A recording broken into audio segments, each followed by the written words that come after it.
My name is Tai Huang. I am the Director of Healthcare Management. Essentially, I have oversight of the clinical operation for the California local commercial business. I'm going to talk about a few use cases that we have used for under my team.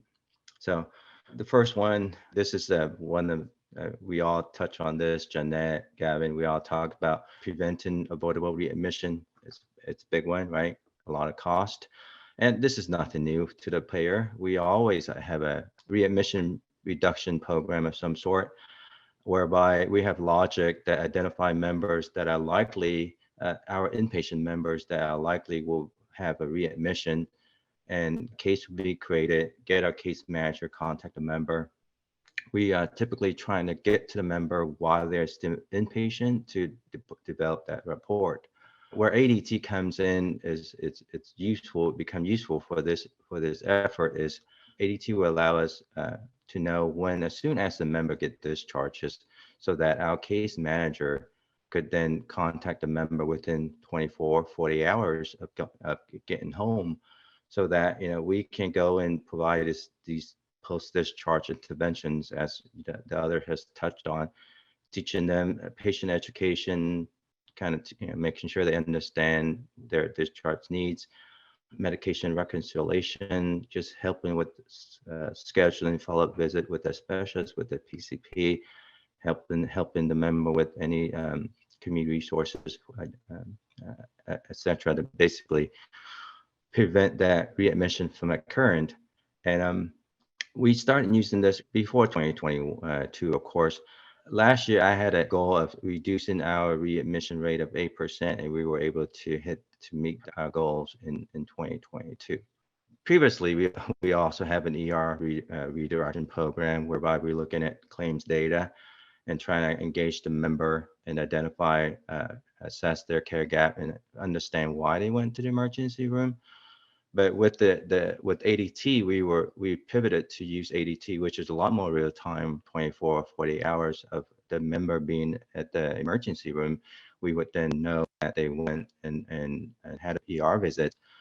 But however, we did not target every single members that came through the ADT, because there's studies out there that say 70% of members that go to the emergency room unlikely will come back to the emergency room.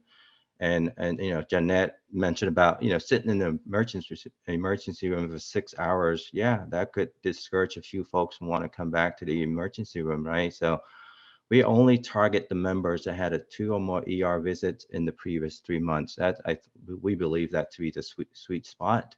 So ADT allow us to kind of get to it earlier than claims. What the outcome from that is, members, when we reach out to members in near real time, they are more likely to talk to us. They are more likely to engage with us. So we have seen an improvement in engagement rate, 12 to 15% engagement rate after using ADT versus claims data, right? Because if the member is not engaging, we can't then deliver the interventions. Lastly, on my use case here is the discharge dates. I know for any other payers on the line, oftentimes hospitals do not call the health plans to notify that they are discharging a member. We do have non-clinical folks that call the hospital every day to say, hey, is this member still inpatient? And having this ADT feed to us that allows us to know, hey, the member's already been discharged, eliminate the need for us to call the hospital, so save time as far as administrative time. So there's improved the efficiency there. It will help us with an accurate count of our daily inpatient census, so our nurse reviewers can focus on those cases that truly need to be reviewed, and not looking at cases when the members are been discharged.